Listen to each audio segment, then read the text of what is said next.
Hi, everybody. I'm Rob, I'm Gray. and this is episode 6 of Rob and Gray Review. You know, you said episode 6, and I immediately thought back to our Lady Bird review where we, went through all the episodes, and I was like, is this episode 6? I've already forgotten. I'm going to say this is episode 6. We don't number these things. Yeah. They don't actually have episodes, they just have titles of movies.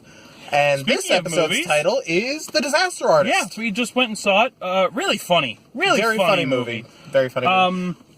Not necessarily when it was trying to be. In our entire theater, someone would just walk on screen and we would hear chuckles from everywhere. Yeah, it was like the people in the theater, they would see something that was very blatantly from the original room. Sidebar: The Disaster Artist is a movie about the making of a terrible movie called The Room. And it actually was a book first. The Disaster Artist was a book. The Disaster Artist was a book written by Greg something. I don't remember his last name. But Greg was one of the two main actors in the film. Yeah, along with Tommy Wiseau, which were played by James Franco and Dave Franco. James Franco played Tommy. Dave played Greg. Anyway, back to the original bar. Basically, whenever something happened that someone in the audience recognized as, oh, that happened in the actual room, and now it's happening again. Ha ha ha, funny. As well as the introduction of Tommy himself, you saw his shadow, and I could hear everyone start to giggle. Yeah, I think we were just filled with a bunch of giggly people. That was a surprisingly full. Yes, that was a full showing. Yeah, but technically the movie just came out. Yeah, and I mean, it was good. It was really funny. Surprisingly, kind of touching at the end. Just so slightly touching at the end. There were certain aspects that made me think that maybe it was going to show Greg in a bit more of a positive light and Tommy in a bit of a negative light. But no, they actually do come across as good friends. Well, apparently they still are. Yeah, if you're to believe it said that they talk every day. Yeah. But it doesn't come across that Tommy is so much a bad guy. He's honestly a very well-meaning, a little bit overly sensitive guy. Well, okay. Well, he's a bit of a fucking asshole when he's actually being a director. Overly sensitive. He freaks the fuck out over things that shouldn't really be. That's not him being overly sensitive. He freaked out because the woman had some marks on her shoulders and called her ugly and made her cry and run away. He did do that.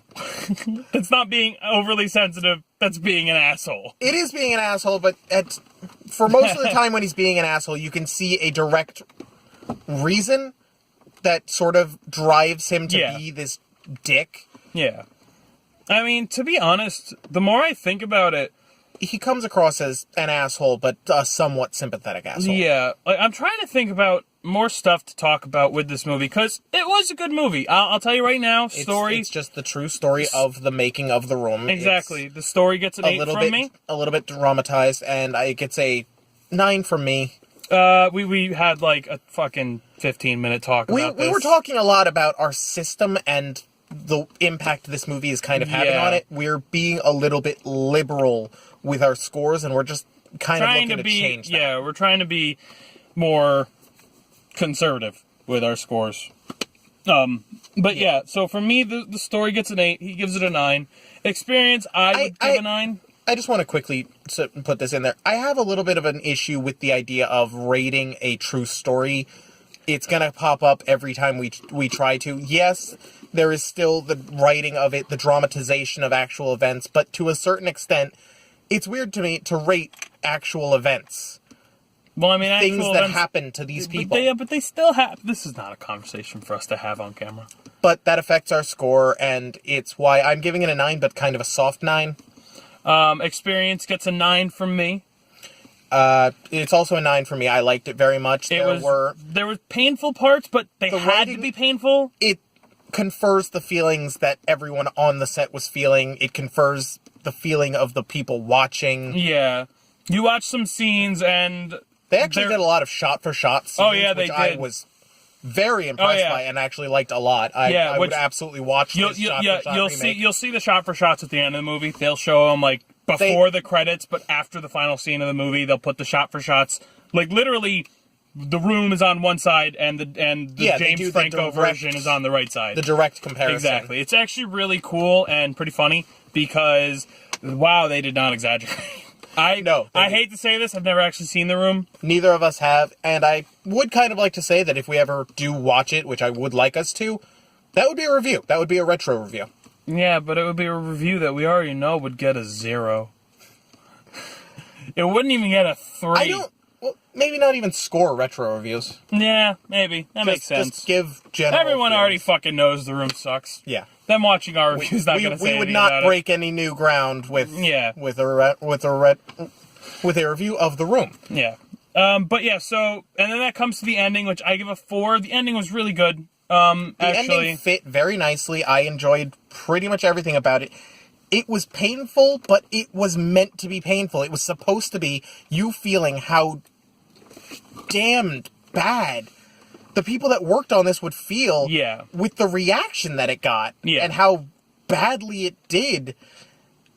But it has a surprisingly high ending. that I don't think in- actually happened whatsoever. I would like to believe that at the very least, Tommy actually got to have this kind of happy revelation that it didn't get the result he wanted, but it did get a pleasant reaction out of people. It got them to laugh, and he took that. Yeah. But I know nothing really about him, as does everyone else, apparently. no one knows where he got his money from. But yeah, if you're keeping score, my total would for the Disaster Artist would be a 21, which I think is fair, if a bit on the high side. But I can't think of any reason to take points away from this movie because it was From all technical really aspects, good. it was great. Yeah. And I give it a 23. It really was a good movie. It was more light-hearted than I was particularly expecting. It was less... I don't know how to describe what I was really expecting from this, but Yeah, me it was a either. very good movie. To be honest with you, like, I wasn't expecting it to be so much of a movie. I was expecting it to be more like a documentary. Yeah, a little bit. But no, it wasn't. It was flat out. It was a dramatization of a true story. Yeah. I would actually like to touch on something that we didn't really mention. The acting was phenomenal. It was because the acting was horrible because it needed to be. Yes. They were purposely They were acting. portraying the acting Exactly. as it And as shows. my friend here said when we were walking out of the movie, takes a good actor to be a bad actor. Yes. To play a bad actor and show bad acting. Yeah. And, boy, there's a lot of it in this. James Franco, I believe, knocked it out of the park as Tommy Wiseau. Oh, yeah. Oh, yeah. Dave Looks, Franco did voice. a good job. I'm not really As Greg. as Yeah. clear on Greg as a actor and a person. You know, the actual Greg, though, looks like fucking Scooby-Doo. Did you notice that during the shot for shots? I'm sorry, a Shaggy, not Scooby-Doo. He looks like a little, a gruffer little. Shaggy. A little bit. The other actors played the actors playing the characters fairly well. Yeah, random people really that weird. I like. Zac Efron's in this. Really randomly. You get a bunch of actors right at the start that are all fairly big names. You get Josh Hutcherson. Hutchinson. I think it's Hutcherson. He's in it. That's really it, though. Out of like, Bryan I think Cranston's Michelle in it. Pfeiffer's in it for like 2 minutes. Yeah, Michelle Pfeiffer. Bryan Cranston's in it for a little bit. It gets random names that are just there. Yeah.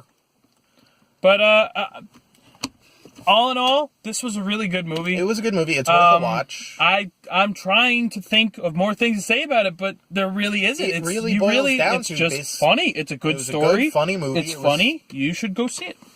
It's our recommendation. Indeed. If you like this video, comment, Like, comment, rate, subscribe. Maybe even throw us a downvote if you didn't like it. We don't mind a downvote. Just post a comment. Tell us yeah. why. Tell us why. Or not. I mean, if you want to just downvote it as well, that's fine too. We can't ask the world of you people.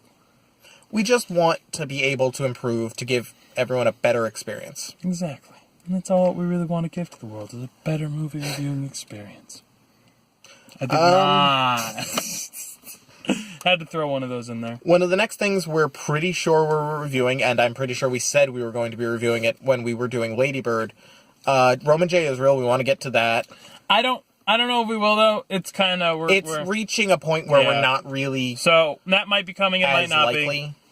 But either way, If we do see it, there's a solid chance that it won't show up right away. It might actually end up coming out around the holiday season. Yeah. We want to build up a little bit of a we're backlog. definitely going to try to see Star Wars, but we did not pre-order our tickets 6 months ago like everybody else in the world did. So We'll do our best with that. that might take a little while to actually get to you people. That might be a problem, but we will do everything within Oh, our absolutely. I love Star Wars.